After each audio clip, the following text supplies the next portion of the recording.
Okay, it's just exactly 1 minute to start, so I'm just going to start yapping a little.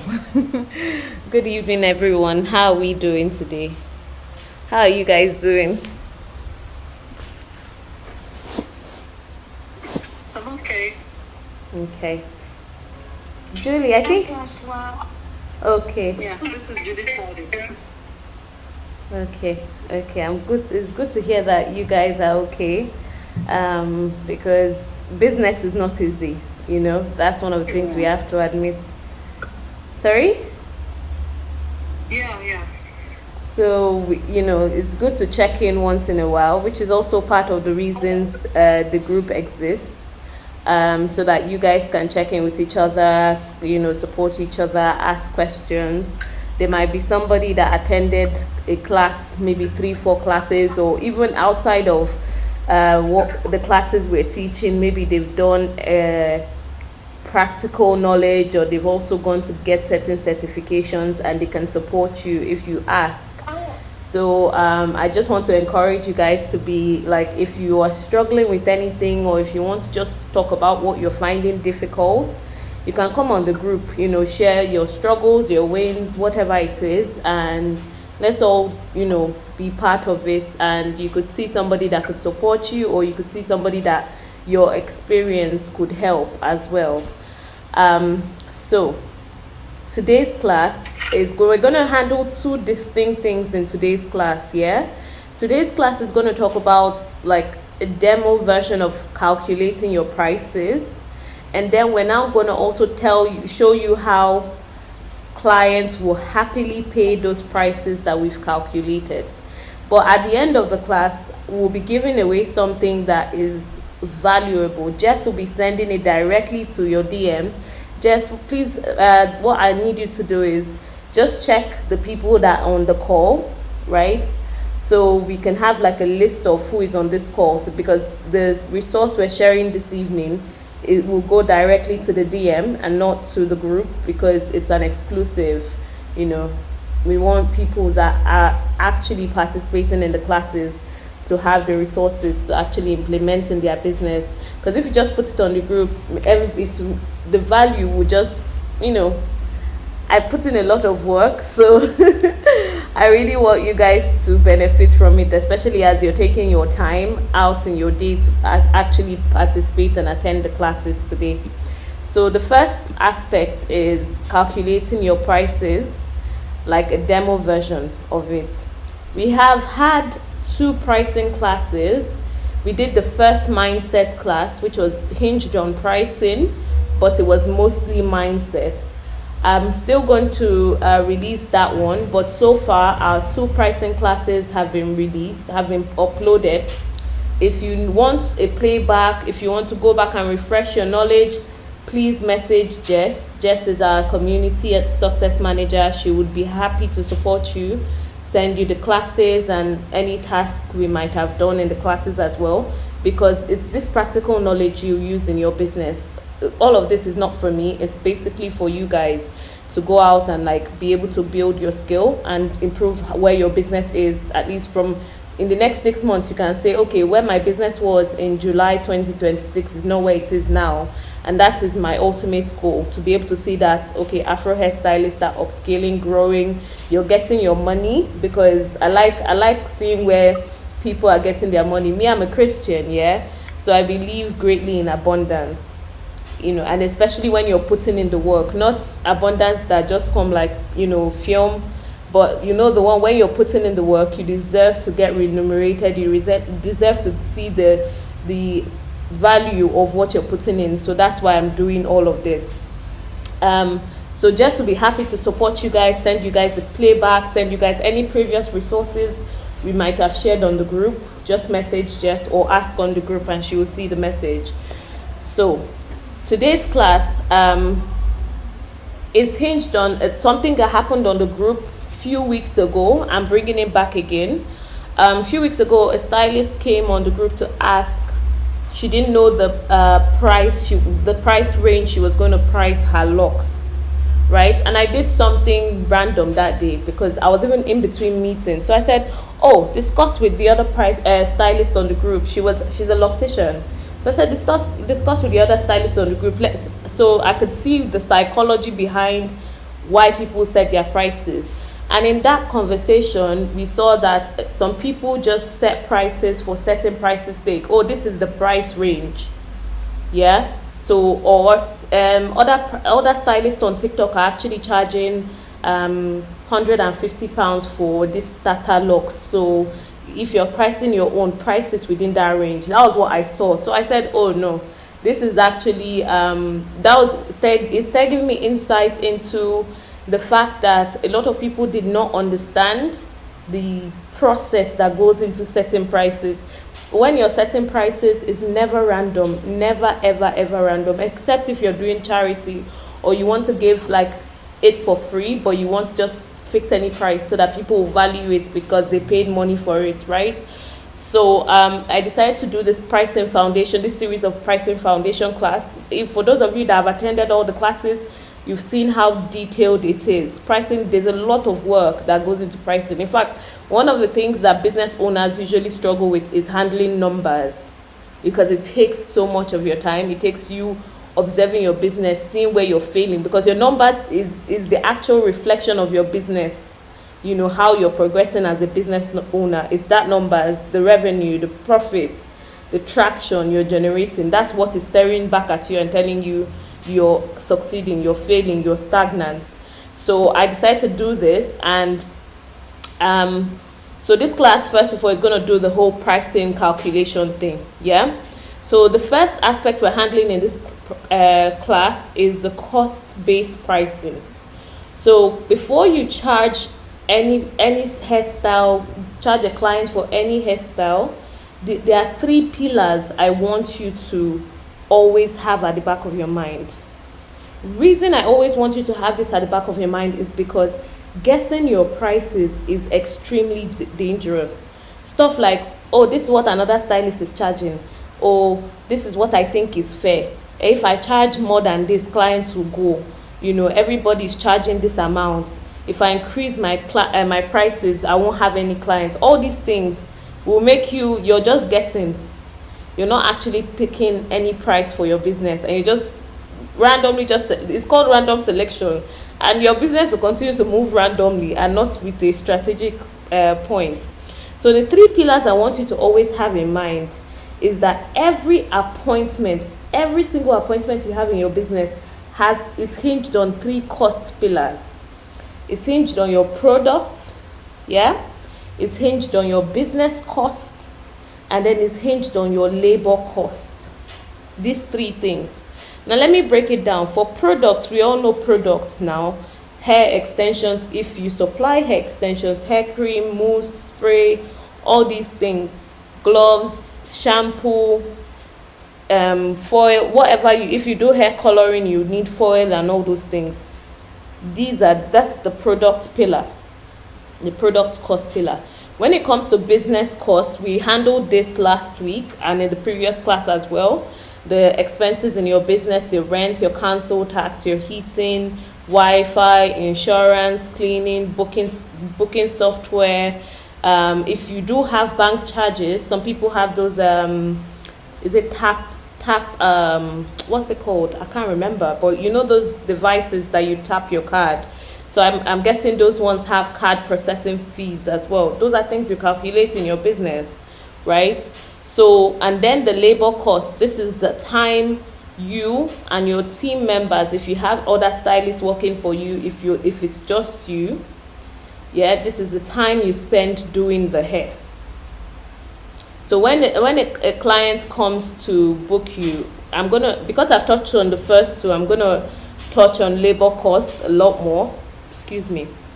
I'm going to touch on labor cost a lot more. Clients are not just paying for just the 6 hours of braiding. They are paying for your expertise. They are paying for the trainings you've gone for, you know, for the skill. Let's say you went to go and learn how to do Q-tips, or you've gone to learn a different type of hair, how to handle different types of curly hair. Those things, clients pay for it. Clients also pay for speed. So if you can do box braids, medium length, in 4 hours instead of 6, that could be a cost advantage for you. So you could charge clients for the convenience, right? So clients pay for speed, clients pay for creativity, they pay for consultation, okay? So, and then labor costs, you also clean up after the appointment. Now, a labor cost which I handled in the previous classes, the last 2 at least, where we talked about the hidden costs of running your business, client communication. So that amount of time you will spend doing back and forth DM for 5 hours before the client finally pays is time. If you were working as a customer service or social media service person, manager, they will pay you for that job. So you have to be calculating it in your head. So if you don't want this to be actively calculated into your business, then you find systems that handle it for you. Okay? So I just wanted you guys to know these 3 pillars because I'm handling through 2 aspects in this class, and it's not going to be rushed, but it's going to be as detailed as possible. We'll move fast, right? So I'm going to give you guys an example of building your prices in real time. I would have loved this class to be like a virtual video class because that way I would be able to scribble and you guys will see what I'm doing. So I'm going to use a realistic example, either boho braids. I'm going to use boho braids because it's summer and clients usually do boho braids this summer. Let's give the average time. Can you guys just give me an average time doing boho braids takes you? Anybody can unmute and just say something. The last one I did took me, what I did was medium size, mid back length. Okay. And it took me 8 hours, I don't know, but that was what it took me. Okay. Because I started at 10 and I finished at 5, 5, 6. Yeah, but that was medium size and mid back. Okay, did you also supply the extensions, or do your clients bring their extensions? Okay, so the clients came with the coily one, but I supplied the expression, the one for the braids. Okay, so based off my understanding of the price range for the straight extensions, it should cost about £4.50 or so. It's within that range. Yeah, so the extension I used wasn't the one of the £4.50. The one I used was the one of about £14 because it's the big size. It's all the ultra braid. Okay, perfect. And that was the extension you used for the whole hair? Yeah, but I didn't finish it though because she mixed 2 colors. Okay. Which is supposed to be 2 different. So actually, it was supposed to be 2 packs. So let's say I used one because I used half of the ultra braid. Okay. Half of the other color and half of the other color. So mixing the half was actually 1 pack, is it? Oh yeah. So that's still £14, right? Yeah. Okay, that's fine. We'll leave it at £14. Did you use hair cream, mousse, hairspray? Yeah, I used mousse. I used olive oil sheen, and I used the hair wax. Okay. Yeah. So I'm gonna do a quick product breakdown for you guys. I know some of you that on this class did not attend the first class we did where I talked about products. I just posted the link on the group today in case you guys want to do a catch up. You can just have it in your ear while you're doing your business, while you're braiding and all of that. Although the classes that we post is we have slides, so it's more virtual. You can see more of what we're talking about on your screen. So for the products here, this is a practical class like I mentioned, so I'm gonna need you guys to just give me feedback because you're the ones in the field doing the work. Your hair mousse, the hair mousse you use, when you buy your hair mousse, about how many clients do you use it for before it finishes, and how much is the hair mousse? Okay, so the one I use approximately, let's say £5. Okay, £5. Yeah, £5 for the most I use. Mm-hmm. Honestly, I can't say exactly. I haven't checked how many people I use the most for before it finishes. Like you said, this is actually one of the problems we have as hairstylists. Calculating distance, calculating numbers is a problem. Yeah. Okay, so when you buy that mousse, yeah, does it last for a month? Does it last for 2 months? Give me a time frame. Yeah, it lasts for a month. Okay, and on average, within a month, how many clients do you do the hair for? Just on average, it doesn't have to be a perfect number. Yeah. Okay, let me say average. Let's say 6. Okay. 6 to 8. Okay, so we're going to cap it at 8, yeah? Okay, we're going to cap it at 8. So each of these clients will pay 60p for the mousse, right? And then let's also say hair cream as well is within the same price range, 60p again. And then hairspray, 60p. This is just demo, okay? I want you guys to know that this is a demo class. When you go back, go and do it. It won't take so long to do this practical calculation, because it will help you know whenever someone wants to book you, just know, okay, a hairstyle is going to take this product, and for each client it costs this amount, and that's how you calculate it, and then you have your fixed price. Because what happens is you charge this client 80 pounds, then the next client you charge them 75, then the next client 60, then the next client 95. Are you saying that one person has paid for another person's, meanwhile the other person has probably used for 2 people and did not pay? So when you have these calculations at the back of your mind or written down, then you can say, okay, styles that look like this cost this amount of money. Styles that look like this cost this amount of money. And that's how when you go into different places, let me give an example. You go into a hotel and you go to the bar, right? And you order for a cocktail. They don't do the cocktail randomly. They know each bottle, how many in each bottle of drinks, yeah? Each wine or vodka or whatever it is on their show glass, they know how many glasses of cocktail it makes. And because they know how many glasses of cocktail it makes, when they are saying, oh, pina colada is 15 pounds, that's because they've checked this quantity of cocktail. If you notice, they have measuring cups and measuring glass. This quantity plus pineapple juice plus vodka will complete this cup.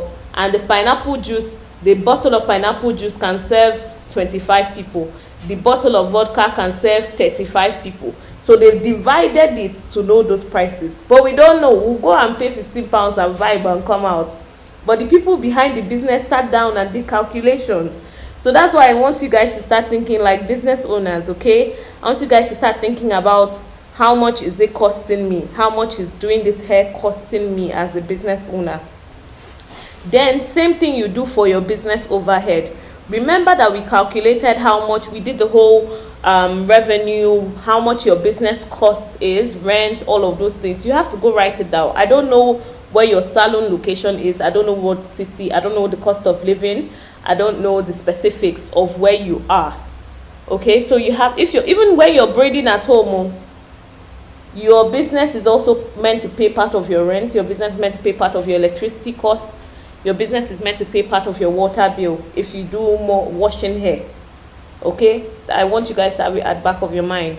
So let's say each client's business overhead costs, because now we've calculated products to 24 pounds 4 pence. That's, we included the extensions, which is 14 pounds. If it's not extensions, products will be coming up to 14 pounds 4 pence. Then we now come up to business overhead. That is the rent, bills, council tax, bin disposal, all of those things. And because I don't really want to go into details, because it's different in different areas and also different in different business models as well. By business models, I mean somebody that is a home-based stylist does not pay the same business overhead as somebody that is a salon owner, as somebody that is a mobile hairstylist. So you have to actually go and do the work. This class is to give you the information and to empower you to do the work. So I'm just going to do like an average guess. I know I don't like to use the word guess when it comes to numbers, but let's cap it at business overhead per client. Yeah, we'll cap it at £20. But what I want you guys to do is calculate your own. I would really love to see in the group later on this week if anybody has done their own calculations. Just come and say, oh, I even if it's one particular thing, I calculated how much product costs per client. It cost me this amount. That way we are saying, okay, what you're learning, you're actually using it, and we're not just spending 1 hour plus every Wednesday evening and you're not implementing it. So just come back and give me hope that my investment into your business is actually yielding fruits. Please, I would really love to like see that on the group. And then let's now go on to desired labor cost. So last class I asked how stylists pay themselves, yeah, and I think it was Lami, please correct me if I'm wrong. I think it was you that mentioned that you pay yourself per hour, and then Yawande said she pays at the end of the month. Am I correct?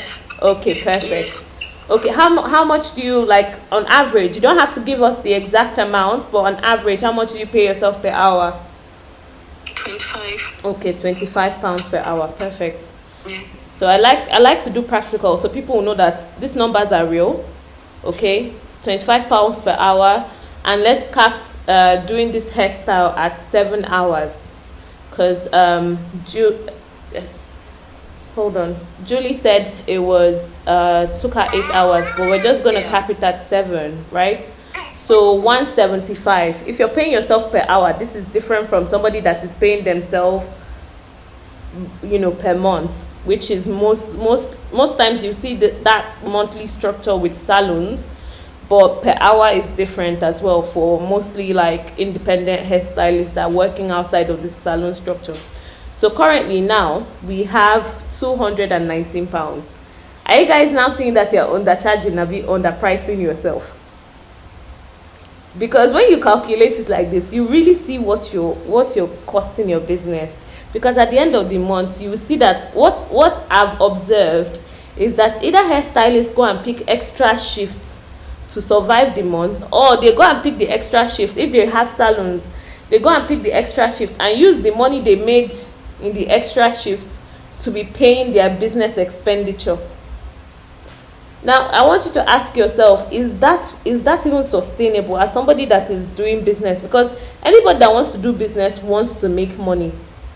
So if you're doing it this way, if you're not calculating, if you're not paying attention to the numbers, you realize that you've spent so many years. I gave the example of the lady in Barking that I spoke to, that told me she had been a hairstylist in Barking, London for 20-something years, and now she has arthritis in both her leg and her hand, and she doesn't have anything significant from her business. So because all those times she was just thinking that the most important thing is let clients be coming. You can have 4 clients a week, and you are making more money than somebody that has 10 clients a week. You just need to know how to calculate your prices and how to attract the people that will see your value. Shun all this social media noise. Okay, shun, like, close when it comes to all those UK hairstylists. I want you to just quickly scroll. That same energy we used to scroll when we see those videos. As a woman, you should. That's the same energy I want you guys should even respond. With the resource you're going to get this evening, Jess is going to DM you. When you read it, it's a mini ebook. When you read it, it will give you guys insight that I don't know how to explain. It would change your mindset in terms of handling clients when it comes to pricing. Okay? But don't pay attention to social media again. Nobody should. Don't. And if you guys are answering them, you're giving them the satisfaction. They are clearly telling you, I am not your client. Simple as that. Whether you reduce your price from that 85 that they are complaining about to 60, they will still complain about that 60. We all see how let's use the grocery chain companies in the UK. There's Asda, there's Aldi, there's Tesco. Sorry, that's called Techno. There's Tesco. There's Sainsbury's. Which other one have I not named? And then there's all these Londis, the little ones.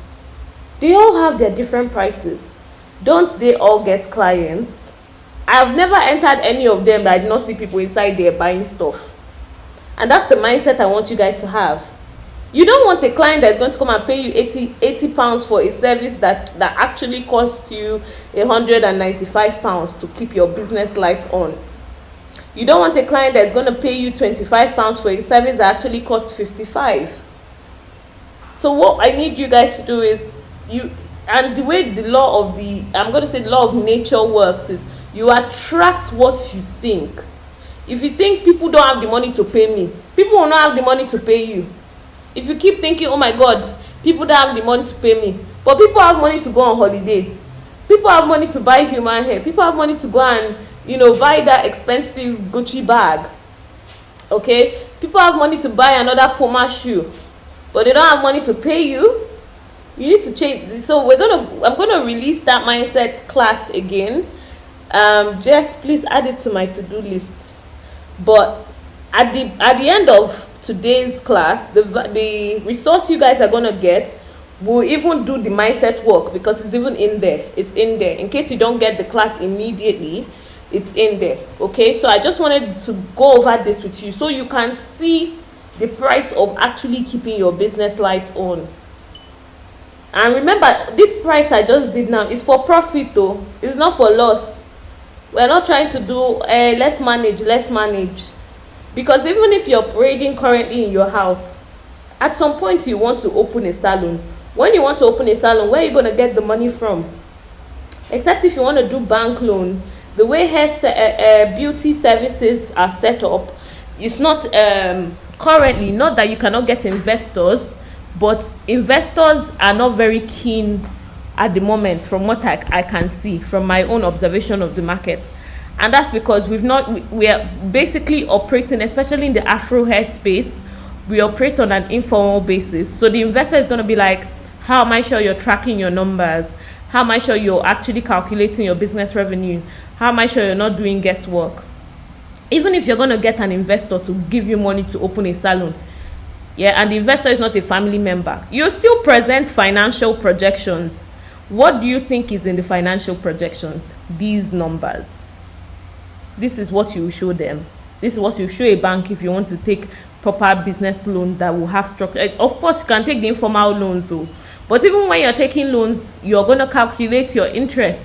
So if you have opened your business with a loan, I hope you know that part of this cost now per client, your interest per month will be divided per client to cover the loan.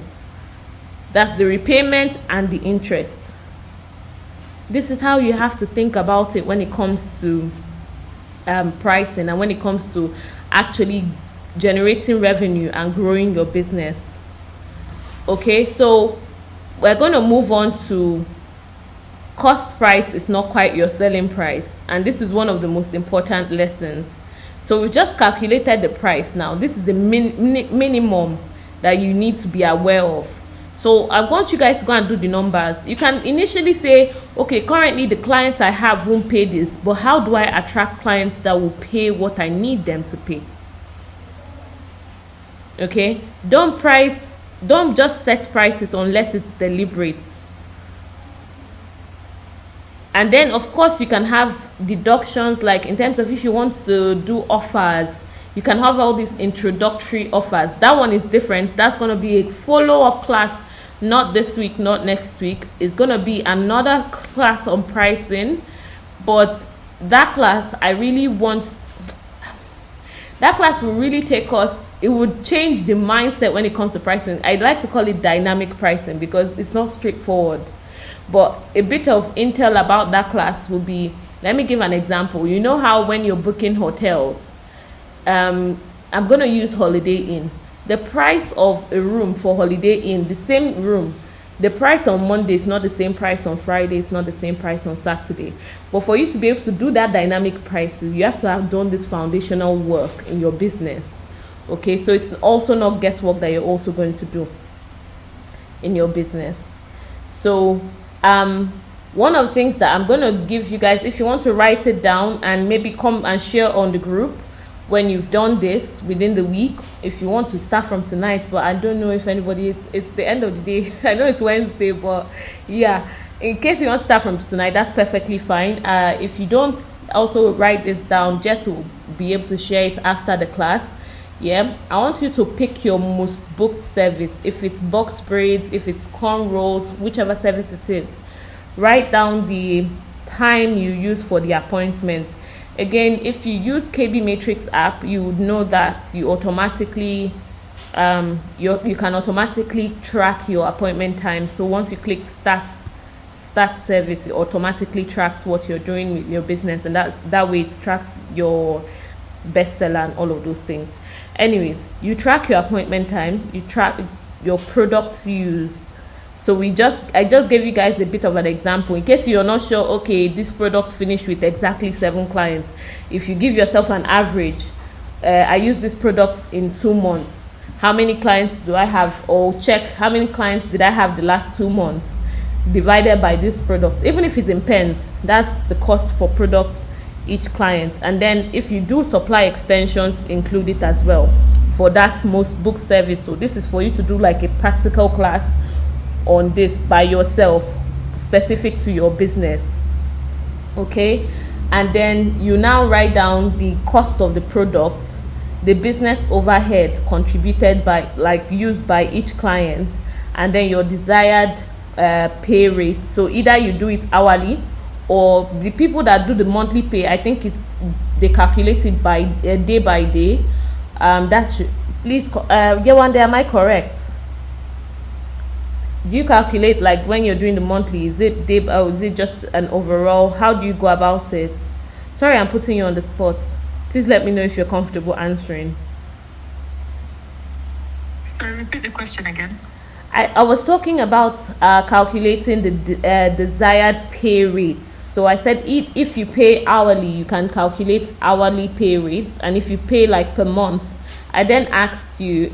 So you mentioned in the last class that you do like a monthly pay rate, right? So do you calculate that per day, like price per day for the services? So for pay, we do hourly. Okay. Well, I do hourly. So it's basically how many hours you work in a day, and then you get paid everything at the end of the month. Oh, okay, perfect. Okay. Yeah. So the same hourly labor rate, then calculate. Yeah. So that's basically what I want you guys to calculate. Jess is going to send this on the group after the class, so you guys can do it independent to your business. Okay. If you don't know where it is at now, use a previous month. Use like the past 2 months, the past 1 month, and then at the end of it, ask yourself, was I profitable that month, or was I just simply busy? Because you can be busy and you can be at a loss in your business. So you just ask yourself, okay, this price, did I make profit from? This is from your most booked service, so not just every service, the one that people come back for. Okay, remember I talked about your money maker. So you need to know whether what you think is your money maker is actually your money maker, or whether it's the service that is costing you money and it's costing you a loss to your business. Okay, so now that you've built the price, when you build your price, so yeah, and then I want you to now ask yourself, will clients actually pay this price that I've written down for this service? What is supposed to be?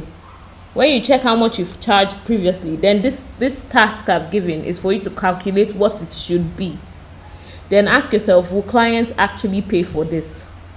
And this is now moving me on to the value-based pricing and premium positioning, because I don't want you guys to be basic. I want you guys to be premium, so that when people see, they'll be like, oh, this stylist, I really like everything about her experience, just makes me feel special. Okay, so you need to ask yourself, why would people pay me more? In our pricing 101 class, I talked about, she's coming on by God's grace next week. I talked about the stylist Fola that has a salon in London and a salon in Lagos. So in the month, she is in London half of the month, she's in Lagos half of the other month. And how did I connect with Fola? I didn't know her personally. She is the stylist of another colleague of mine in the tech industry. And I initially had put Fola's name down that, okay, I'm going to contact her to do a live webinar for us, because I feel like what she has built there's a different kind of mindset you have to have as a stylist to be able to really break out of what people are saying. Anything that is going on social media is not Fola's business, and I'm going to tell you why. She's been able to build her salon in London and her salon in Lagos, and people book her way ahead of time. And I remember asking my colleague, I would really love an introduction, but I also want her to mention me to Fola before I email her. So she had an appointment with Fola on a Friday, and on Thursday I messaged her on Thursday night and I said, "Hi Babs, are you still going to Fola?" And she said, if I don't go to Fola, it's still the next 2 weeks, so she's a hot cake. That's what she responded to. A client, do you know how much she was going to pay Fola for that service? £800. Yes, she was going to pay £800, and she still felt like, if I don't give her this my £800 tomorrow, it's still 2 weeks from now. I can't, manage to not have this appointment. So Fola positioned herself as a premium hairstylist. I think one of the beautiful things she did is that she niched down, she looked out for her money maker, and she circled on it. But aside from that, the fact that she's able to have premium clients in 2 different continents, she's able to fly in and out of London, experience the best of both worlds. That's the dream immigrant life, like experience back home, experience UK, have a bit of both. For those people that don't have like a traumatic experience from back home, a lot of people have departed fully, but you guys get the point. So she's gonna come on and tell us. I want her to really just talk about her journey. Then you guys will ask her questions, because if anything, I will be mostly silent except if she asks me something, because I want you guys to do the asking and to basically do the whole interview to get her to talk. Because if you guys are able to get her to tell you her secrets and you implement it in your business, it will be amazing. I'll be happy to see you guys grow. And so I feel like one of the things that you have to ask yourself is, why would people pay me more? Why would people pay me £200 for a service that for a service that clients are crying on TikTok for £80? Why would people pay me £150 for a service that people are crying for £50 on TikTok? That's one of the things you have to ask yourself. But let me use another industry to define this. We have to also ask ourselves, why didn't we all buy cheap phones? Why are we using iPhone and Samsungs and the really good smartphones? Yeah, because we saw the quality. For me personally, why I use an iPhone, the camera, I love nature. I love to, when I'm going on my walks, to take pictures. And so the camera quality sold me on it. And then I started learning other things the phone could do. For some people, it's the brand. They want to be seen as, I use an iPhone. And so for some people, they want to be seen as, I go to this stylist. I have an exclusive stylist. Not everybody can get in with my stylist. I don't know if you guys are aware of this, but there are stylists that have a closed client list, which means if in a month they're serving 15 clients, they're serving 15 clients. They don't serve anybody outside of the 15. So you come on social media and see, I'm taking one more client, I'm opening a slot for one more client, and you will see people scamper to their DMs to go and pay for that slot, just so that they can get into that stylist client list. That's the whole brand, exclusivity brand. Reliability is also another reason why people choose you. Trust. Okay? The phone is the same call, this WhatsApp call, is the same call we are on now that a Techno can do, and Infinix, the different Huawei, all the different kinds of phones can do. But clients don't simply buy all those different they choose what they want to buy, and they buy the confidence you project. So when people approach your business, they approach your business because of how you project your business, not because, oh, okay, it's supposed to be cheap. Okay, so I want you, when it comes to your service, the service you're providing for people, this is now why clients should buy from you. Because I've talked about the calculating. Okay, when you calculate your prices, there's a lot more that goes into understanding the psychology of your clients. And when you understand how your clients think, you're ahead of the game. This is like a free insight for business. There's nothing you're doing in business that should not be circulating around your clients. You need to know how your clients think, their habits, what they will normally do. Once you have your clients at the palm, like you know them at the palm of your hands, like the palm of your hands, you'll be able to predict what they will do at every season. When people come to you to book services, some of them want to just book looking good. Some of them want to book looking like very gorgeous for their graduation. Some of them want to feel beautiful for their wedding. I need to be looking at the psychology behind it, not just that they are paying for the service. Some of them want to feel confident after like they've lost their hair. Maybe some people are having traction alopecia and they feel like they don't look good anymore. If you're able to deliver hairstyles that will make them still show up confidently, they want to feel that confidence, so they will pay for that. You know, some of them want professionalism. Some of them want to feel like themselves again. So your service is more emotional than anything. And I want you to know that. Because when you're focusing on just the service, this is the hair I did and this is the price, they can see through you. And they can see that you don't get them. So why should they give you their money? Okay, but when you can show the emotional side, oh my god, she wanted this for her graduation and this is the outcome, the transformation. She's been having traction alopecia, so after doing hair analysis, this was the style we finally settled on, you know, and she came out looking beautiful. They want to see that. That's the way you connect with them, from an emotional POV. Okay, so I want you guys to think about the value you present to your clients that will make them give you their money. And I'm going to mention 7 drivers of value. You can read more in detail about it in the resource we're going to share after the class today. But I want you to know that you have your expertise. The value you present to your clients is your expertise. The fact that they trust you. If your clients are able to trust you, that's one solid thing that somebody, I don't know how to explain it, but trust is a very big element, especially in the beauty industry. Your reputation as well. I don't know if you guys have seen all these hairstylists that clients have come and they've cried like heartbreaking tears on social media about the outcome of their hair, or that they ripped this and they ripped that. That's the reputation of the hairstylist being damaged.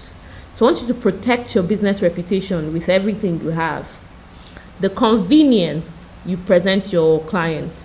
So if it's a working mom, yeah, and let's say you have a salon and you have a little playpen at the corner of your salon. So if she has toddlers, or if she has little kids, and she knows, oh, I can come and make my hair and these kids are going to be in that playpen and I don't have to deal with mommy for the next 5 hours. Such a blessing. That's one of the convenient things. Another thing could be she's pregnant and you're a mobile hairstylist and you're offering her the convenience of traveling to her home where she's comfortable, her sitting in her comfy chair, and you're doing her hair. That's another way of convenience. Convenience could be fitting her in last minute. Maybe she's a corporate girly and she doesn't have time. She finishes work by 7 p.m. and you offer midnight services. That's a convenience.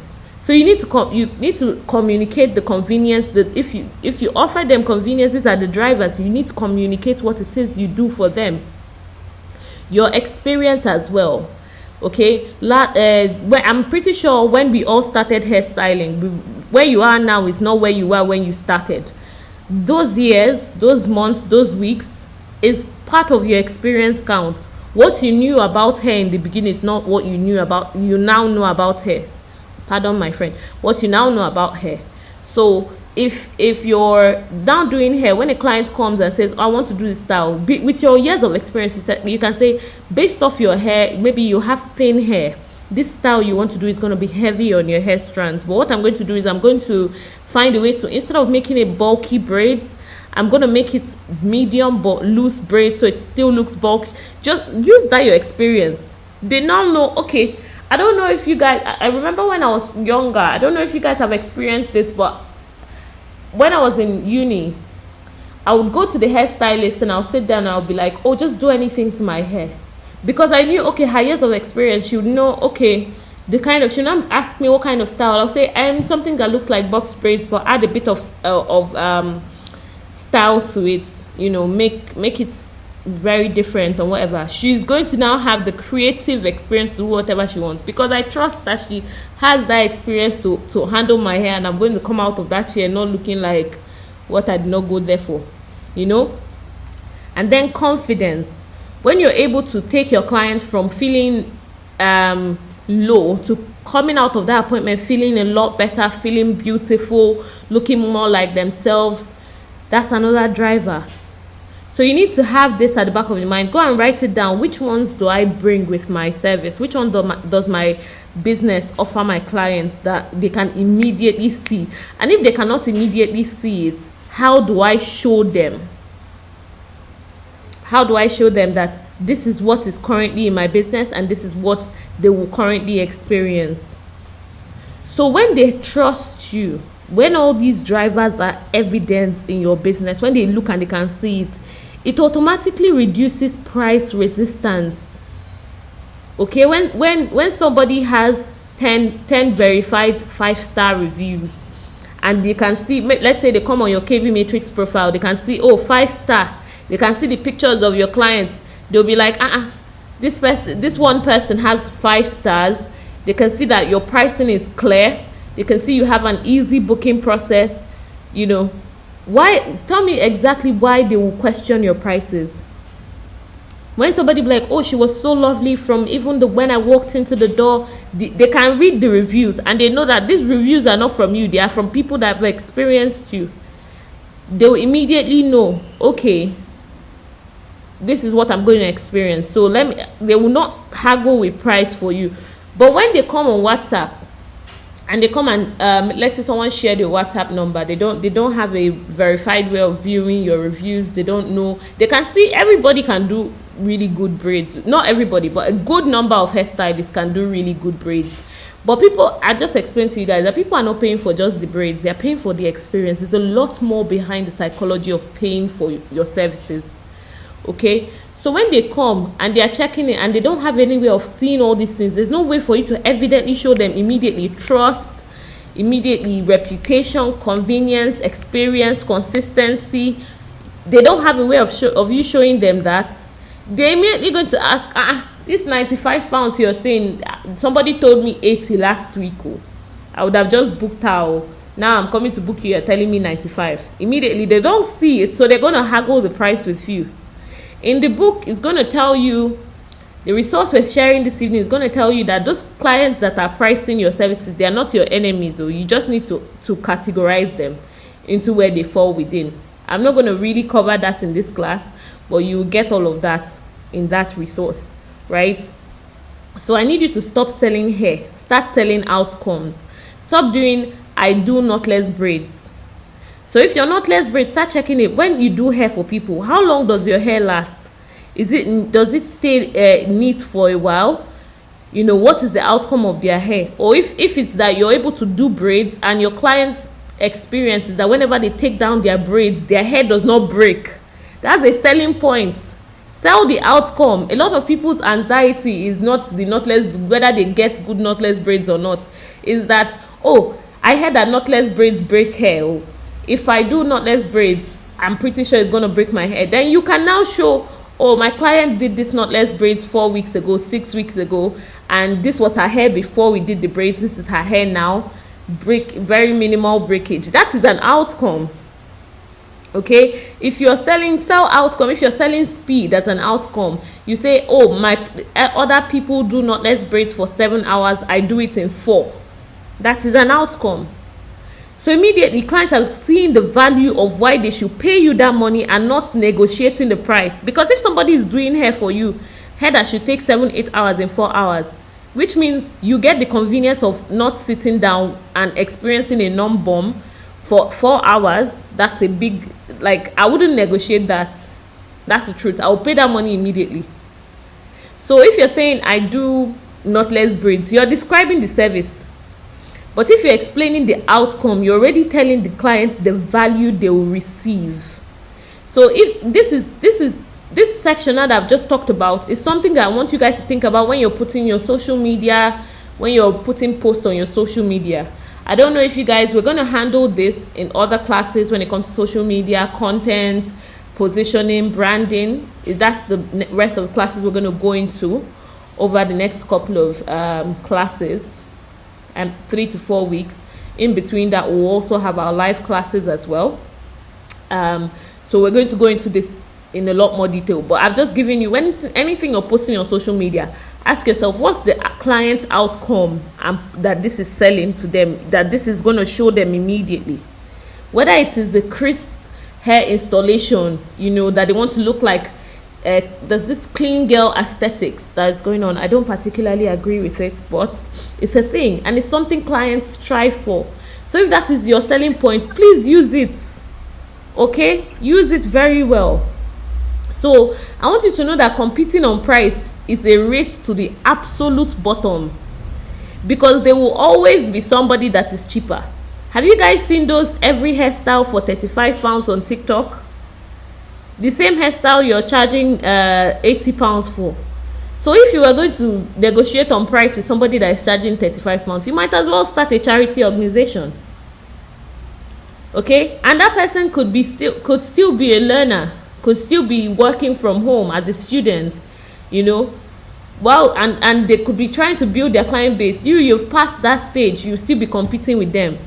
Your strategy should not be to be the cheapest or to find how to undercut another person, because somebody else will come, that thing you want to come down to 40 pounds for, another person will do it for 20. Instead, build on the advantages that are difficult to copy. Reliable communication. Is there a way? I've had really multiple experiences where I messaged a hairstylist today on TikTok, and she told me, oh, message me on Instagram. I paused. You know why I paused? I'm a busy professional, yeah? If I message you on TikTok, to inquire about your services, which I don't often do, but I do a lot of research, because Cape Matrix is my business, right? So I need to constantly be in the field, understanding if something has changed in the market, what people are doing, how people are handling things. So I intentionally do all these things. And then I also invite, when I see that the stylists are not doing what they're doing, or when I admire what they're doing, I invite them to join the community, right? So when she did that, I paused and I said, you must really think you are Dangote's junior brother, because do you know how many stylists in your location are on this same TikTok, that their DM access is open? Even if it's not DM access, they have a clear way to book them somewhere on their page. So now I have to travel from TikTok to Instagram just to DM you. You're not even sure why I'm messaging you yet. We're not clear on the content of my message. I just have to travel. So you must really think you're the only person offering this service for people to take out another 1 minute of their time to go after you. That's what I mean by reliable communication is difficult to copy.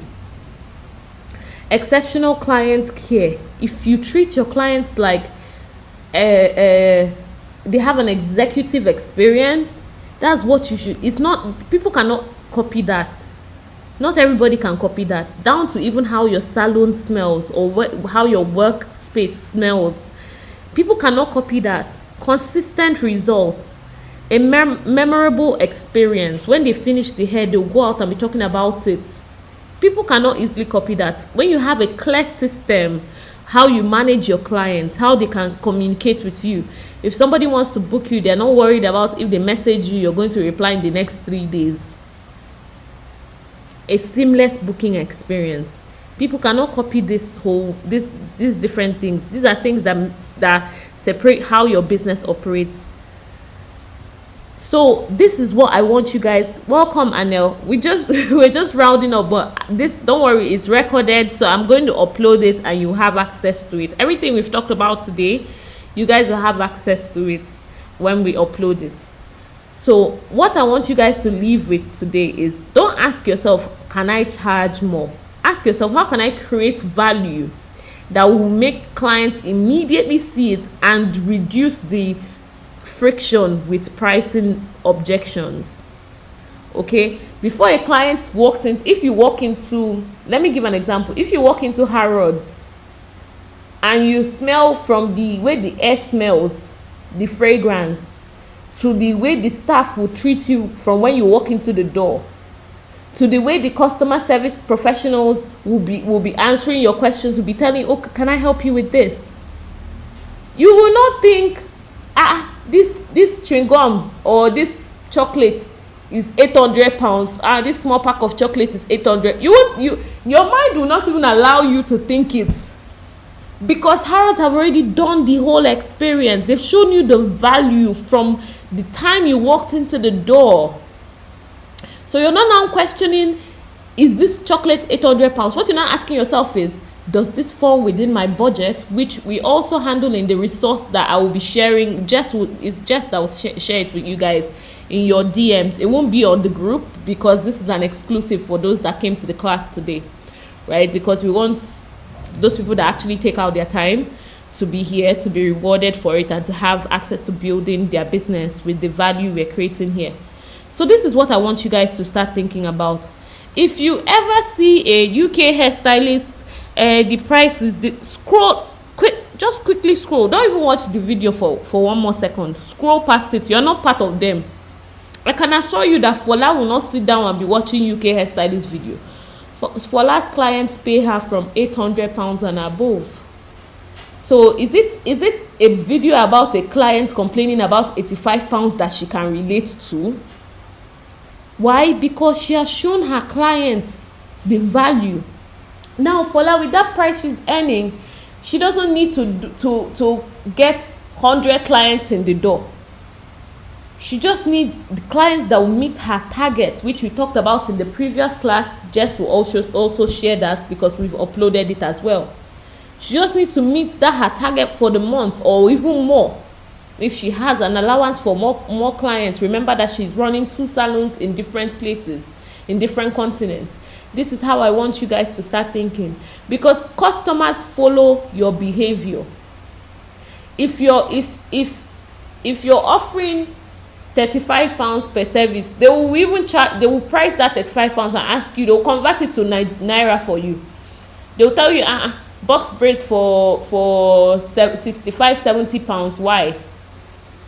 But if you are charging based off the value, and they walk into your salon, they walk into it doesn't even have to be from when they come for the service, but from when they experience your booking, like the booking experience from the beginning, they immediately tell themselves, okay, either I want to be this stylist client, which is that exclusivity I mentioned, or I cannot sustainably afford this. So they will go, and the people that can afford you will come, which is the example I gave. We have Tesco, we have Lidl, we have Asda, Aldi, Londis, Sainsbury's, and the M&S Foods. Perfect. The prices in all of these are different. Have you ever seen any of these stores empty? Did you see the owner come on social media? Did you see anybody on social media dragging Tesco for not having Asda prices? No, because Tesco price is Tesco price, and if you cannot afford Tesco price, move. And somebody that can afford Tesco price will go into Tesco and shop their monthly or weekly shop, and then other people can go to Aldi or Asda if they want. If they want to now import or whatever they want to do, they can do whatever they want. So you got to think of yourself as a business owner, somebody that's running a business. What kind of clients do you want in your business? The power is in your hands, and whatever you set, people will follow. But if you're allowing your clients to decide whether you deserve, whether you have the value, whether you're up to that price, you will keep moving and not. You basically be going around. and you're not actually making any progress. So today's class, today's homework will be hinged on 5 tasks. Yeah, pick that. Remember the exercise I gave you guys earlier in this class. Pick your most booked service and calculate the price it's actually costing your business. Just write down the price you currently set for it, or if you don't have, a lot of stylists don't even have a fixed price. They price based off emotions, which we handled in class 1 and class 2 and in the mindset class as well. But calculate what it should be. Have it written down. If come and share it with us on the group, right? So that we will know, okay, you've done the work. Then also, excuse me, now if you don't have this yet, please go and get it. Get a book, a business journal. Have this as your business journal, and this will help you like write down things you're learning, write down tracking your growth in terms of how you think in your business, and over time what you learned in January, how you've implemented it in July. Okay, when you come back, you write it where your business is currently at. So it's in that journal that I want you guys to be putting this in. If not, just use your phone. Everybody has notes app in their phone, so please use the notes app in your phone. Write down the elements that you contribute to the value of the service you offer. Okay, so remember the 7 pillars I mentioned earlier: the convenience, the trust, the reputation, the experience, consistency, confidence. What are these elements that contribute value to your services?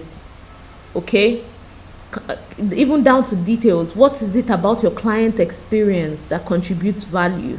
What is it about your business systems that contributes value? Okay, do you have an automated response system? Do you have a smooth way of booking you? Do you have a smooth way of discovering you? Are you one of those that answer immediately? And I'm not for those people that stay up by 11 p.m. and be responding to clients. That's never me. Because if you're responding to clients like that, then you know that you don't have a system. And if you fall sick, your business basically pauses. If for any reason you cannot actively do that particular task, your business is on pause. Except if you want to be paying other people, or you have other people that can do it for you. But then there will be inconsistency in your system, right? Identify one area where you are currently competing on price instead of value. This is where honesty comes in. If you're not able to honestly tell yourself, this is where I'm lacking. One of the things I had to face when I started KB Matrix was I had to revisit the fact that I hated facing numbers. I went from being a numbers girl, then I did law and basically squeezed everything about numbers out of me. And then I came back to business and I realized, wait, I still have to face numbers. And so I had to tell myself, this is something I've not been good at. So I'm going to have to retrain myself. So every single day, I have a set day every month where I check numbers, where I check what we've been able to do. Even down to emails we sent, how many people opened the emails. If you guys are in our mailing list, you'll be seeing our emails. Yeah, how many people open the emails? What is our open rate? What is our read rate? What is down to the nitty gritty of things.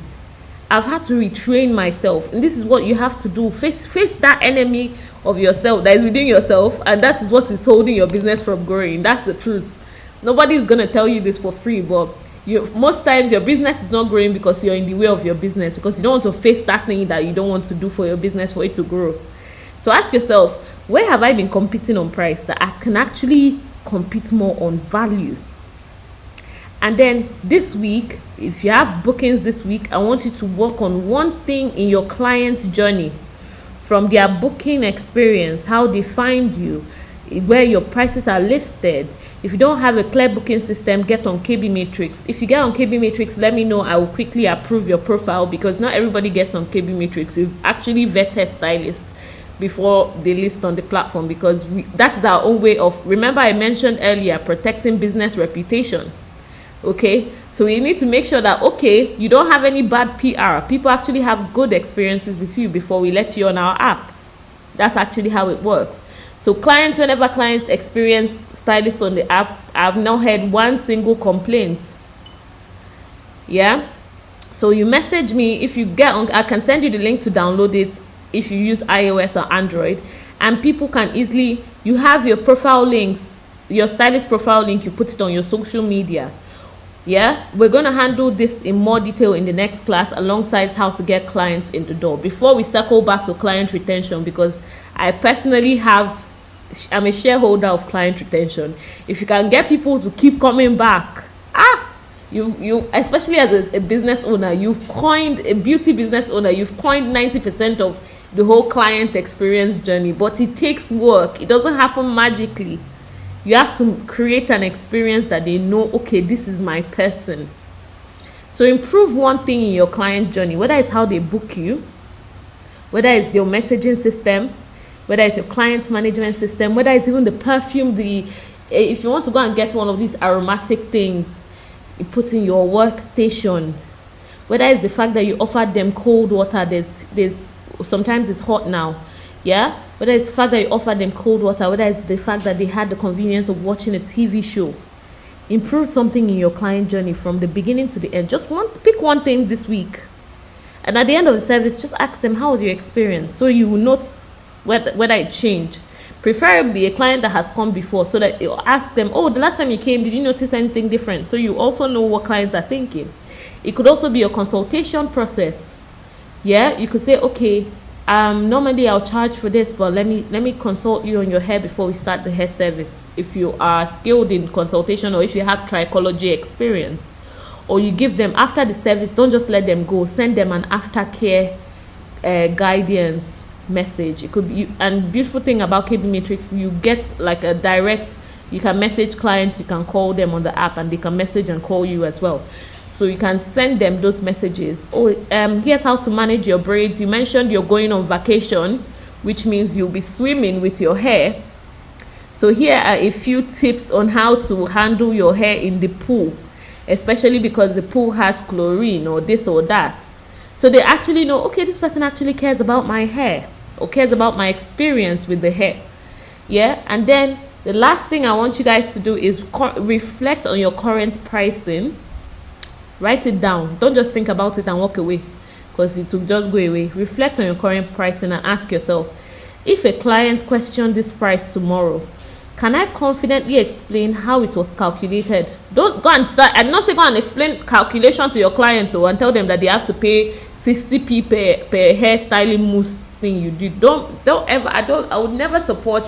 I don't know if you guys saw when they were dragging Natalie Barnett. She owns a gym in London, and they were dragging her for the price of her subscription, and she literally came on to explain the subscription to us.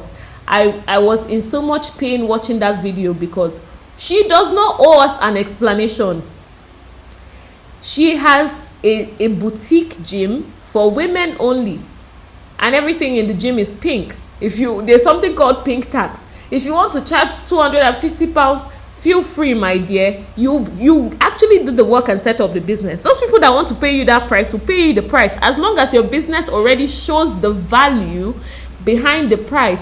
It doesn't stop those people that don't have the money to pay you from questioning why you should be charging that price. So people are going to say whatever they want to say, but you should be. That's why I said, anytime you see UK hairstylist, scroll past it quickly. Don't digest it. Don't watch it. Don't assimilate it. Except if you're watching a video about maybe customer experience or something. But when it comes to price, and you've actually done your pricing calculation for your business, don't give the devil the opportunity to come and feast in your mind and make you start questioning yourself. Except if you want to go back instead of progressing in your business. If you want to go back, please entertain them, feel free. So you ask yourself, okay, can I actually defend this by the value they receive? If the answer is no, write out what information and what improvements you would need to communicate through your pricing that will give them better confidence when they are booking you. So, okay, I mentioned earlier how you can show the pillars in your social media post. Don't focus on I do hair, focus on the outcome. And once people are able to see the outcome of what you're giving them, they will not question your price. I've been to Harrods before, and I bought the things I bought. If I entered Tesco and I saw that price in Tesco, I would have screamed, this Tesco, yeah, why are you charging this kind of price for this biscuit? But because I was in Harrods, I bought it. Why? Because I could see the value of the place. I did not have the audacity to question the price that they put in on any of the products there. So I need you guys to always think about this. You attract what you set up in your business. You have the control, not your clients. Yeah, unless market behavior and market insights changes significantly. If you keep, ask yourself this, if you keep bringing your prices down, are you calculating inflation rates in the UK? Are you calculating cost of living? You're bringing your prices down. UK is every for the clients that are earning minimum wage, every year UK is increasing their minimum wage. You are bringing it down. Are you running a charity organization? These are things you have to ask yourself. Okay, so we're going to round up the class now because it's way over an hour. If you guys have any questions, please unmute and ask before we round up.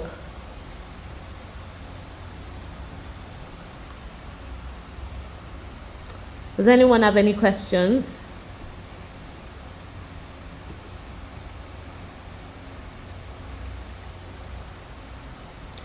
I'm going to take it that you guys understood everything I said in this class. If you did understand, please unmute as well and tell me like one of the things that stood out to you in this class and something that you're going to personally do this week in your business that is going to communicate the value your business offers to your clients. Okay, this is Juice Childed, KB Matrix. Thank you for this class. I've honestly been going through this particular challenge of pricing, and when I saw the update on the WhatsApp about the class today, I was so excited. I told my mom and my partner that I would need a break for 1 hour to have this class because I think I was speaking to a friend of mine. I kept that she's a kind of a mentor, even though she's doing a different business. But mostly, I normally discuss this challenge I have with pricing with my clients, because most of the times I feel like when I tell my clients prices, I start feeling bad. Like it's like I didn't tell them the right price. It's like I was so cheap, because I realize that most of the times when I tell the client price, they don't bargain, they just do the hair, and then I spend so much hours on the hair. It's not like I'm slow, I'm fast in making the hair, but I pay attention to details when I'm doing a particular thing. Mm-hmm. So I spend a lot of time trying to make sure that I give exactly what the person wants and the person goes home happy. So I don't mind to spend hours, and I don't mind to do one client per day. Do you understand? So I've actually had this challenge of prices, but I'm so excited about the class today. And one thing I know most of the times I do unintentionally or unconsciously is when you talked about the client journey, I know I mostly offer water to my clients when they come in. The moment they step in, I offer water because obviously, like you said, it's summertime. And I don't know, but this is one thing I know I do. And from the class we have had today, I think it's one of the good things I've been doing. But when it comes to this pricing, I think I'll have to go back again and reflect on my current pricing and work on the timing, the pricing, how I pay myself. Like you asked Lami, how does she pay herself? You know, because I haven't actually done all those calculations, honestly. I've been doing this hair business back home before I came here, but I started recently because I'm on my maternity leave. So it's not like I'm working as a carer, because I'm working as a carer. So at this moment, I'm not working. I'm just doing this side hustle, but it's something I'm looking out to put in the future, which means that the class we have today, or we're having today, is going to be very helpful for me, and I'm very grateful for that. So I'll be working on the prices or reflecting on my current pricing, and I sent a message on your WhatsApp directly. When you're done, you can just check, and then maybe I'll take it from there. Yes, I saw the message. I'm really happy that you found value in today's class. I always say this, people wait till it's too late. One of the things I observed in the beauty industry is that they focus on learning the craft, but they don't learn the business of it. And with anything you're doing, you need to learn the business side of it. And business cannot function without you knowing your numbers. For those of us that have been shopping in even those grocery stores, you've noticed that maybe the price of maybe one particular pasta you like has increased by 50p in the past 3 years. because the business is calculating actively. They're not doing it manually. They have systems. So they're able to say, okay, the inflation, the cost of living, the this and that, the cost of production has increased, which means this product is now going to increase by this. And we'll still buy it, okay? So that's one of the things that I like to bring people back to, focusing on the business side, because you can be busy. You can have 10, 15 clients in a week, and you've not progressed in your business. Yeah. So it's a bitter truth, and I'm really happy to hear that you're getting value from this. Jess will give you access to the last 2 classes that we did on pricing, because it will give you more intel on the calculation aspect, on what you should be thinking about, the aspect of your business that actually costs you money that you're not even currently seeing. You see it when you go and watch those listings, and the replay of the classes are much better than this call experience, because they have like presentation slides, so you get to see the slides written in front of you. For me, I'm more of a visual learner, so I always prepare slides.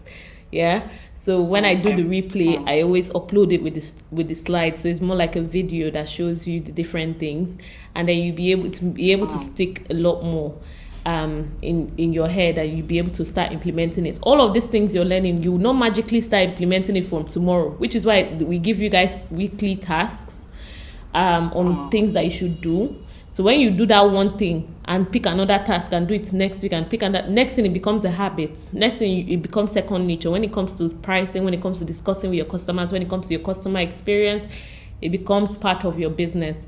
But if you're thinking, okay, when I have 25 clients a month, I will set it up. I don't know how to explain it to you, but you keep going around in circles. Does anybody else want to share their experience as well, or any insight from this class that they're going to implement this week?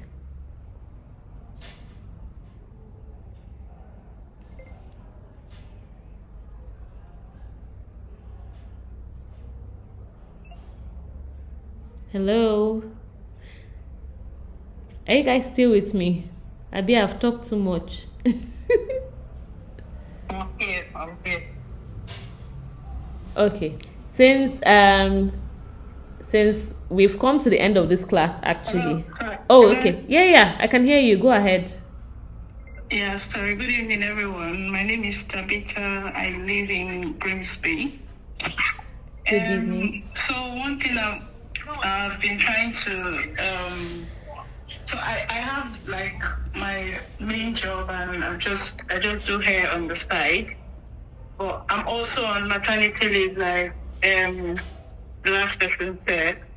So I think I'll be doing more hair now that I'm on maternity leave.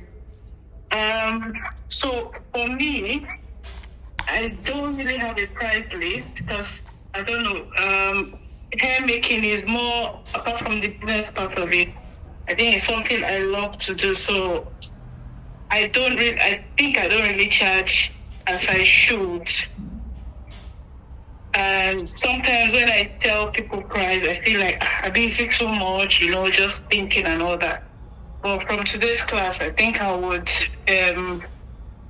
make my calculations and stick to my pricing no matter what. Yeah, that's what I think I'm gonna do. Okay, I absolutely love what you said. A lot of us, when we first start, we feel this fear in terms of pricing, which is why you have to go through the mindset process. The ebook that will be shared with you guys this evening after the class, I forgot to mention this before I rounded up. Jess is going to send each and every one of you that have attended this class an ebook that contains the details that we've talked about in this class, but more practical in terms of how to relate to clients, how to understand different clients' psychology when they are questioning your prices. That's something we didn't handle in this class in terms of client psychology, and when they question your prices, it's in the ebook. Okay, so you just have to take out, it's not too many pages, just take some time out between now and the weekend and go through it. So whenever a client questions your prices, immediately you will see follow-up questions in those ebooks to ask them that will help you categorize where that client falls within. And that's what now help you know whether you should even bother, because some clients, you're not within their budget, and that is the truth. And then for some clients, they want to see the value, whether you offer them that value for them to pay you that money. So if you don't show them that value from the beginning, if you're not able to communicate that value, you end up having the fear and anxiety. Hi, Lizzie. You end up having let me see if I can mute. Sorry, it's yeah. Jess, can you help me? I think you're from your end. Okay, yeah, she's muted. Sorry, I was interrupting my thought flow. So you'll be able to communicate your value when you see how they respond to you from the questions you ask. You immediately communicate, and then you know where that client falls in, so you know how to now follow up with them. And then also we give you like an objections handling list in the book as well. So when clients are like, this your price is not too much, you know how to answer them. So never answer from an emotional place. A lot of people think they are their business. You're not your business, though. You are not your business. One of the things when we first launched KB Matrix, I'm not from a tech background. I moved from law to tech. So I built now 2 tech companies from a non-technical background. So when we launched the app, the app had so many issues at first, right? But I told my team we're going to put out the MVP because I want people to give us the feedback on how to improve the app in the way that would serve them better. So it may not be perfect. It will stress all of us, and we'll end up doing customer service work, but it's going to help us understand what our users are experiencing or how they think. And we put out the app. And I can tell you from the first week, I had a mini meltdown, because everybody that knows me personally in my life know that I'm a person of excellence. If Neto Chukwu says she's doing something, if it's book, no, I'm getting first class. If it's business, no, I'm winning at everything. That is my MO. Like, that is who people know me for. So when we put out the app and the app was not perfect, I had an ego bruise. It bruised my ego because it felt like I was failing in public. Yeah? And then I was speaking to one of my prospective investors at that time, and who has now become an advisor in the business. And he told me, why do you see it this way? And I said, because it looks bad. I've told everybody I'm doing this. Everybody expects this standard from me, and I've not achieved this. I've not done this. And he said to me, you're not KB Matrix. KB Matrix is not you. In fact, KB Matrix is a separate registered entity that does not have Neto Chukwu in the name title. So why are you bothered? The fact that you even did this in the first place is a reflection of who you are. It may not be perfect, but it helps you understand and keep implementing. So you're not your business.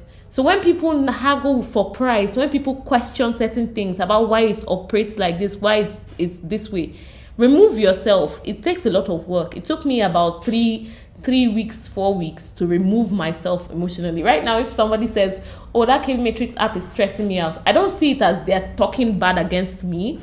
I see it as, okay, something I did isn't quite fulfilling the need it needs to fulfill. I've not quite communicated what I need to communicate. So in my head, I'm like, okay, what do I need to communicate now? So this person, to change how this person is experiencing this, or at least get them on the, thank you for being patient with me, I'm going to work on this.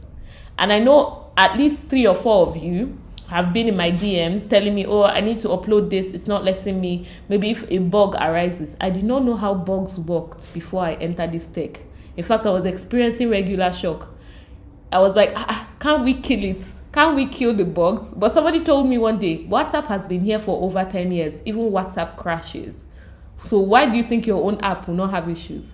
And I think that watered down my ego. So when it comes to these things, when clients are questioning your prices, they're not questioning you. Okay? So you now have to ask yourself something that you need to reflect on. It means I've not communicated the value that I need to communicate. So now ask yourself, after you know how you've not communicated value, how do I now communicate the value? So all of that is in this ebook. I'm going to quickly round up so I don't hold all of you. It's Wednesday, 7:30. So I'm pretty sure most of you have family and all of that to get, to go and meet up with. So if nobody has any further questions, if you do have any questions or any comments, please unmute and say something. or if you want to say something after the class, maybe you don't want to unmute yourself, just type it on the group chat and say something. But what I would really love you guys to do, so that I'm sure you guys are actually implementing this, or if I see, because it's from seeing you guys do these things that I'm able to say, okay, this is where additional support is needed, which I explained earlier in the beginning of this class when the stylist that came and asked about prices for locks. It was from that her question and seeing how other stylists responded to it that brought up this pricing foundation classes, which is why we ask you guys to engage on the group, because it helps us understand what you're facing, what difficulty, what you're excelling at, and then we can see how we can support you even more. Because at the end of the day, my end goal is not for you guys to just use KB Matrix. My end goal is to see that you guys are using KB Matrix, but your businesses are excelling. Okay, so at the end of the day, I'll be like, okay, yes, these are the people that I interacted with within the first year of my business, of setting up my business, and look at where they are now. And then maybe by this time next year, I'll be calling you guys to come and be webinar guests for the stylists that are still joining, the stylists that are still starting, the stylists that are still figuring it out. Okay, so that is my ultimate dream. I don't know, you guys help me please make it a reality. So I'm going to stop yapping now because I'm a bit of a yapper. I'm pretty sure you guys have noticed by now. So good. Have a lovely evening, everybody. Does anyone have any other thing to add? Please, if you do, please unmute quickly so we can. Okay. Hi. Good evening. Good evening. Thank you so much for the class, and everything you've said has been so helpful. And I don't know if it is like a question, but I know you mentioned it from the beginning of the class. I think most times that is what I think I'm actually struggling with, which is how you make the money and you try to pay yourself at the end. I've never done that before, because I used to have the mentality of the fact that I only do most times I do just one client in a day, and at the end of the day, I feel like most of the money I make, I use it, it just goes like that. Mm-hmm. It goes as it comes. So I don't really tend to, save up or accumulate the funds, up to a month. Even if I do, it's just a little, and sometimes I'm not able to do that calculation. I think that's where I'm actually very, very bad at, and I don't know if there will be more class to help with that, how you can put us through that with the pricing as well. I started slowly, and obviously I think I do my reviewing of my price sometimes after 6 months. I just do extra £10, extra £5, and at a point it felt I don't know if I'm going to see any booking. God has still been faithful. People that knows what I offer, they come and I work with it. But the most important one that I'm actually trying to figure out is the fact that I'm meant to be paying myself, but I'm not doing that, and I'm really struggling with that. But basically, for now, I only do 2 clients. Some very, very. It's very rare I do 2 people in a day. Most times I do just 1 person often. So if we can get more details, I don't know if there's a video before for that already. Maybe I don't know already, but yeah, that's majorly where I think I still need help with, or people need help with. Thank you so much. No problem at all. No problem. I think part of what you've just sorry. Let me just quickly respond to it. I'll be very, very fast. Part of what you've mentioned, we covered it in the last class. But what I'm going to say is, if you watch the last class and if it doesn't fully answer your question, please send Jess, either me or Jess, a DM. Jess is very helpful, so she'll be very willing to jump at it and help you. I may not see it immediately. That's why I say send Jess a DM or send it on the group. Jess will see it and say, oh, you've been able to learn this, but you're also confused that, it has not quite addressed this and this and this for you.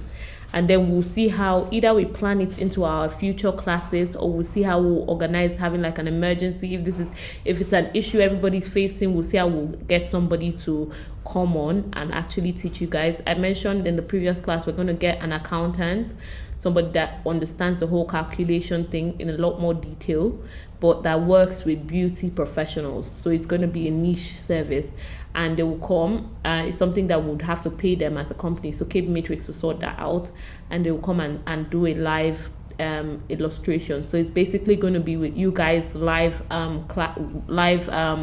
data. So I'm going to need, that's why I need you guys to know what your prices are, know what your calculations are.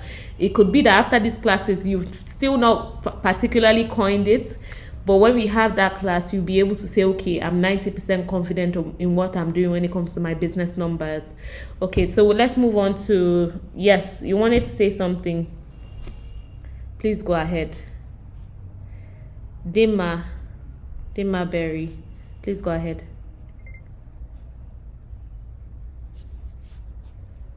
Yeah, sorry, I was trying to get back to the WhatsApp. Yeah, thank you so much for this. It was really an eye-opening class. Just like Brace by Dam Chris said, I dare to spend all the money. You know, as you make like that numbers thing, I'm unable to still track, and as the money comes in, it just like, because I would say it's not like my major hustle. It's not like my major thing. It's a side thing. So as the thing, I'm not able to like put in as much effort as those that make it like a major business does or do. And at the end of the day, I find out that the little effort I make and get the clients, I'm not able to track like my pricing. I know I got my pricing right, but at the end of the day, I'm not able to say this is how much I've made in a month, because I need to buy products, I buy stuff, I bring. At the end of the day, after buying things or doing stuff, I just find out that my business account is empty, really. And I'm now asking myself, taxing year is going to come at the end of the year or beginning of next year. Where am I going to see this money to pay for tax? Or how am I going to, like, you know, I don't know. It's the business side of this thing is really tiring, confusing, sad. And today my husband was still parrying in quotes that I spend so many hours. I am into hair revamp and styling. I spend so many hours on one particular hair. Let's say the minimum I spend on one hair could be 3 hours. You know, depends on the length. And that's aside revamping. And at the end of the day, I'm still broke, in quote. Thank God for at least my other job that probably would pay bills for me. But I'm still broke. And he's like, you do this job, the other side of the house will suffer for it. Based on I would have to get hours off my time with the kids and all that to do these things. I would complain of pain on the back, on the leg, and at the end of the day, I am broke. And how do we charge to reflect the stress that we go through in the hair revamp and styling world? Because I can see some people, they charge 15, 20 pounds for revamp and styling. I'm like, how in this world? Like, how? I can't. I'm now have a meeting with myself and myself alone. I'm like, let's have a meeting, girl. You know, like I tell some people the price, like it's not even high based on my charging, and they still complain about the pricing. And I'm not even charging what I'm supposed to charge based on the hours I spend per hair and my level of experience. So how do we balance this pricing thing to reflect our, you know, for us to, you know, Yoruba would say, "Jenwomo" in code, like when we will start to reap the fruit of our labor, at the end of the day, my husband is like, scrap this thing totally and I will pay you. I know he's not going to be able to pay me because my lifestyle is expensive in quote, but he doesn't even want me to continue with it because it's not reflecting on my account. What do we do to... UK market is so hard to break. It's so hard. And it's worse when people that have not got the experience or the right trainings or whatever it is, that I don't know how they price theirs. You see a pricing of 30, no, 30 pounds is even better. 15, 20 pounds, 25. And you spend a minimum of 3 hours on a particular week. The short week, you spend 2 hours. It's not even straightforward. You have to revamp it for about 1 hour, 30 minutes. How am I supposed to pay myself salary from a meager charge per hair? Please, So- help us. I'm giving up. Don't give up, oh. Don't give up. You know, one of the one of the things I like to. If I come into what Chidima hair revamping Chidima is saying, KB, it is honestly draining. From I know what she's experienced. I feel like I'm having goosebumps all over my body. The last time a client sent me 7 weeks from Wales to revamp for her, man, I couldn't even. I don't even know what I can't even explain how it happened. But honestly, it wasn't easy. And lo and behold, those hairs came, and they were all long, coily hairs. Imagine coily hairs about 7. No, None of them was things, and if you charge them per length, it's trouble. I don't tire. It's crazy. You So- don't understand. I don't care that I have to deliver to None of someone, them was but straight. None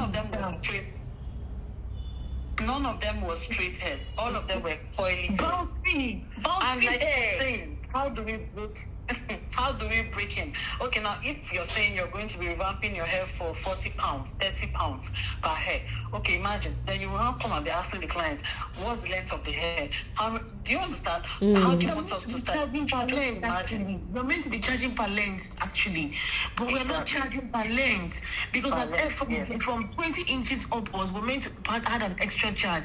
If you even do layering, meant to add an extra charge. You are actually argue with me that you have to pay extra for extra styling, layering. Are you kidding me? I'm tired. So don't get tired though. I like to. There's one of You know, my. for 1 week. Sorry. For Go ahead, Judy. Go ahead. 1 week, that particular week, the client I was talking about, I didn't do anything that week. It was only her weeks I was doing for 1 week. So for 7 days, I was revamping 7 weeks. Yeah, maybe possibly because I have a baby. Yeah, she's 3 months. But then, honestly, there is no day I revamp maybe 1 hair or 2 that I don't feel tired. My mom at some point said, "Madam, must you even do this?" I said, "Mom, you won't understand. Staying at home because I'm not somebody that is used to sitting back doing nothing." I have 3 children. I also work 12 hours per day in a day. I go to work in the week. I come back. I style hair. I've got 3 children I have to attend to. My husband does full time, and I'm left with the children for 5 days in the week. And I still have to style. And I do overnight. Like literally, I have to work overnight, stand overnight. So to be able to deliver work because I can't do anything within the day because I've got 3 children So- that need attention. I've got school runs. can I jump in? Can I jump in? We're going to go back from what you guys are saying now. We're going to go back to the mindset class. Remember that one of the things I mentioned in this class we had today is I said don't sell the service, sell the outcome. Okay, so you guys need to when we do the mindset class, I'll please make a note. I'll particularly message both of you so you won't miss it. So you guys need to come and say, how can I sell the outcome of the hair revamp? Is it that the hairs you revamp, the curls last longer? So if you revamp today, they don't have to, the curls or the bouncy of the wig stays for 4 to 6 weeks or 3 months. That's the outcome. So if you're charging this amount for clients to have it for this amount of time, that's an outcome. If you send in your hair today, I'll have it out by 6 p.m. tomorrow, which is fast revamp, that's an outcome, the convenience, the speed. So we're gonna, first of all, what I'll need you guys to do, I'll also message you guys. I've taken a note. I'll message you guys by this weekend. See if you've found time to go through the ebook I'm going to send. And I'll see the one thing, because that ebook handles pricing objections. So when you're dealing with clients that negotiate price and all of those things, it's all in there. But at the root cause of all of this is your mindset when it comes to price. If you're still questioning, I had somebody say to me, why did I set the subscription? I don't know if you guys have seen the KB Matrix subscription on the app. So KB Matrix has freemium, which means stylists can be on freemium. They have a basic, which you pay $14.99 per month, and then premium, which is $24.99 per month. And the person was like, why did you set the price like this? I said, I did the calculation. The business has server costs. We have developers. we have testers, we have people behind the scenes. The app on its own, every single transaction, the messages on the app is storage. The fact that you can call on the app is a technical cost to the business. So if we're not able to cover that, we might as well pack it up. So and when she was asking me that, she was like, you would have put £5. I said, when you open your own platform, which now, thank God for Lovable, go and vibe code it. Okay? Go and vibe code it. Mine was not vibe coded. We built it from scratch. So it's a lot more solid in terms of security. We're not worried about hacking and all of that, because my team are very solid in that regard. So I'm sure data, everything in terms of payments is 100% secure, because I know GDPR in terms of my legal background as well. I don't want any issues.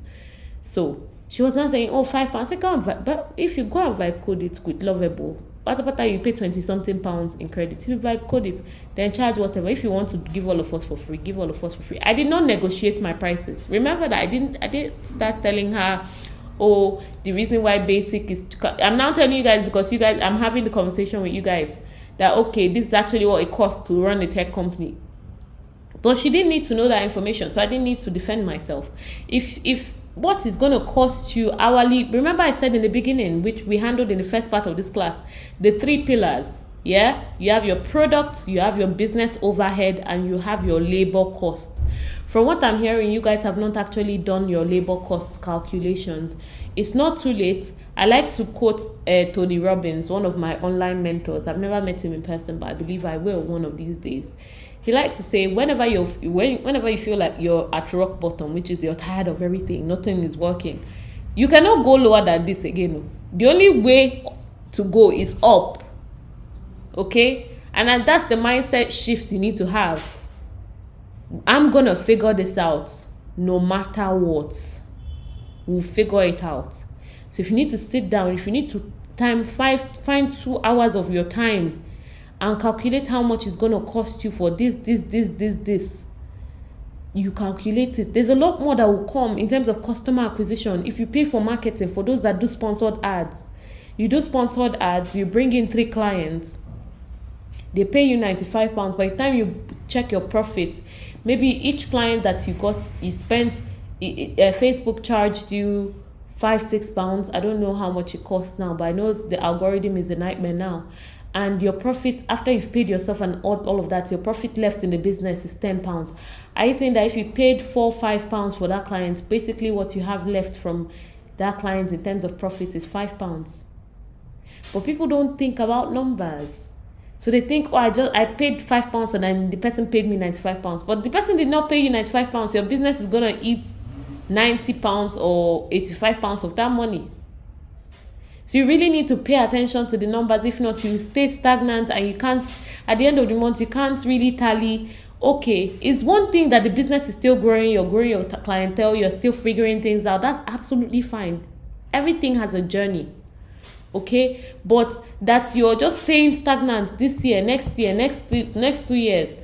Something, a skill that you have, you want to turn it into a business, but you've not even started finding your way. You just continue like that because you're not paying attention to what you're missing. It's okay to be missing things, but pay attention to what you're missing and actually invest time. Last class, we talked about reinvesting in your business. The fact that people have spent 1 hour, 52 minutes in this class is you're investing in your knowledge, because now you've heard things that maybe you never actually sat down to identify that is missing in your business, identify that you've not done. You just know something is missing, something is wrong. At the end of the month, I'm not seeing my money. But now we've talked about it. Now you know that any charge, any price you're calling for your client is hinged on three pillars. How much is it costing you per product, for the product in total? How much is your business overhead? Have an average. Okay? And by business overhead, we did the whole calculations in the last 2 classes. So if you pay bills, if you pay rent, if you pay this, calculate it. Then divide it by the average number of clients you have that month. That's how much everybody should be carrying. Each client should be paying per service. Then how much do you pay yourself? At the end of the day, from this class the earlier calculation we did in this class, you guys have seen that most of you are undercharging. So now it's not a situation of am I undercharging, it's a situation of how can I communicate value in order to charge my worth, and people will not question my worth. Okay, they would see it and they'll be like, oh yeah. I gave you guys the example of a stylist I connected with. I've actually done an interview with her, so we have a coming webinar for her that has what's it called, a salon in London and a salon in Lagos, and her the client that is my friend in the industry, tech industry, she pays £800 for her hair. Can any of you put £800 and clients will not jump? Because you've not communicated the value. Fola will put whatever she wants, and if someone says, oh, why is this price this way, she's gonna say, oh yeah, we've actually the premium except she's one straight line of the answer. Bam. She's not negotiating with you. She's not asking you, please pay me. If you don't want to pay her, another person will pay her. Why? Because she has communicated the value. And her clients come back. She now has like closed clients calendar. So it's not everybody that can get into our salon. So it depends on your positioning, and that's the next class we're going to cover. I just wanted to do this series of pricing foundation because I realized that a lot of hairstylists are not focusing on the numbers, and at the end of the day, your business is the number. If the numbers are low, it means that you're not paying attention to it. It means that you're running at a loss. In terms of the tax, this is not legal advice. You can go and do your personal research, but you only pay tax on your profits in your business. So what you have to be focusing on now is how do you get enough revenue that will cover your payments, your business overhead, and your business expenditure, that at the end of the day, revenue minus expenditure, which includes you paying yourself because that is your business expenditure, equal to what is left in your business, your profit, right? And then from that profit, how much are you using to invest in the business? So that is also now going to go back into business costs. You have your tax pot, you have your emergency fund for your business, you have your reinvestment. Your business can pay for training courses for you. Okay, so you're not every £95, £100, £150 you're earning in your business is not quite to be taxed unless it is profits. This is not legal advice. Go and do your research and find out. But we're going to have somebody that is going to come and help you guys with the calculations. It's okay for you to feel like, okay, at the end of the month, I don't know where my money is going, or I don't even know if I've made money. And the reason why you don't know if you made money is because everything you've thought you made, it's not your money, it went into business expenditure. Yeah? So both the ones you took for yourself and went to go and do your Tesco shopping. Let's say if you took £50, maybe what you should have paid yourself from that service should have been £95, but you paid yourself £50. So are you saying that you're even underpricing? That's why you don't even have any extra. So by the time you make your own personal expenditure in your in your personal life, there's nothing left to say, okay, this is what is left in the business. This is the cash flow the business needs. If I need to buy a new hairdryer, the business can afford the new hairdryer. If I need to buy a new salon chair, the business can afford the new salon chair. I mentioned in this class that a lot of people I have observed go and do shifts and now take money from their personal life, which is not the initial investment in your business that, okay, you're investing in your business. You're not taking money in your personal life to pay for rent of your shop. Taking money in your personal life to pay for the council tax. Taking money in your personal life to pay for all these things that your business should be paying for. If you've done the research and know your numbers. Knowing your numbers is the background work. Now there's a lot more to do with positioning, branding, how ease of customer experience, value communication, which is why we'll continue doing these classes till we're sure and confident that you guys have what you need. Okay, so when you guys are growing, the clients they will not even know what is going on. They'll just be saying, oh, it's now £200. They'll go to this person, £200. And there's always, let me tell you the truth, if you are going to compete based off price, there's always going to be somebody cheaper. But people also buy from exclusivity. The same bag that they are selling £15 in Primark that holds a book, pen, phone, everything. That same bag, go and touch it in Prada. I'm not saying the exact same bag, but if you check the cost of making the bag is the same thing in China. Go and check it in Prada store. Go and check it in Gucci store. Hermes, people are buying Hermes on retail 25, 40,000, 50,000. The cost of production of Hermes is not over 2,500. But people are buying it. Why? Value positioning. Okay, so and if you guys are struggling with anything, come on the group and talk about it. That way we know what to bring, the classes we're going to teach you guys on. If I'm not available, use my social network, I'll pull a professional. I've been in this industry since 2019. So coming up to 10 years. So I know people in the industry from different places. I'm going to use my network and pull them. They will come and, if it's Biko, I will kneel down and beg them. They'll come and teach you guys. Because I hate seeing, especially black women, I hate seeing us struggle. We deserve money, please.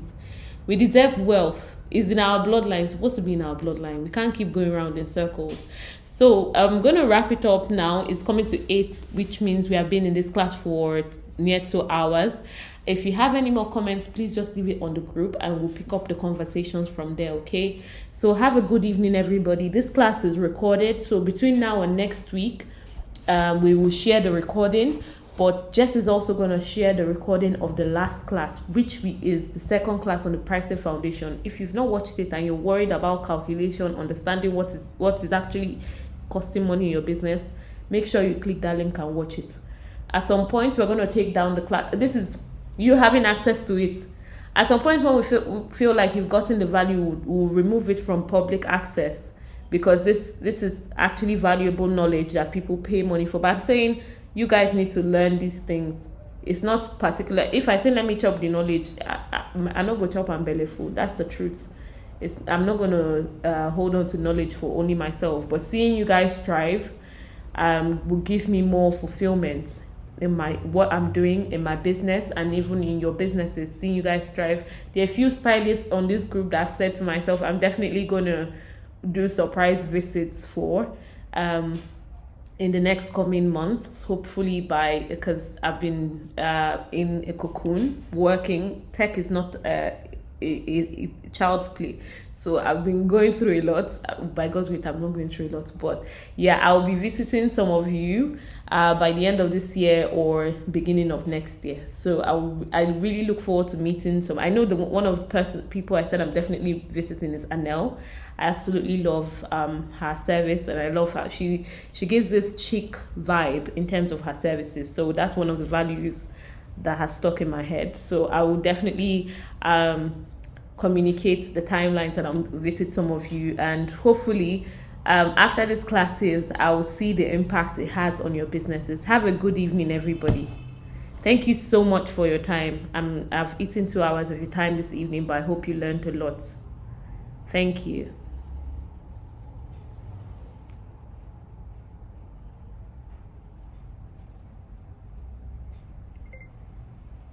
Jess, can you still hear me? So I'll be sure my internet didn't break up. Yeah, you were breaking up a bit. I didn't hear the last thing you said, sorry. Oh, you didn't hear me. Oh, I was saying thank you so much. I'm wrapping it up now because it's about 2 hours. So let's not keep everyone on here. So you can hear me now, yeah? I can. Okay. Okay, so this is the end of the class for today. Thank you so much, everybody. We're closing now. Have a good evening. We'll continue the conversations on the group chat. All right, thank you so much. Thank you so much. Okay. Thank you very much. Thank you. Okay, bye.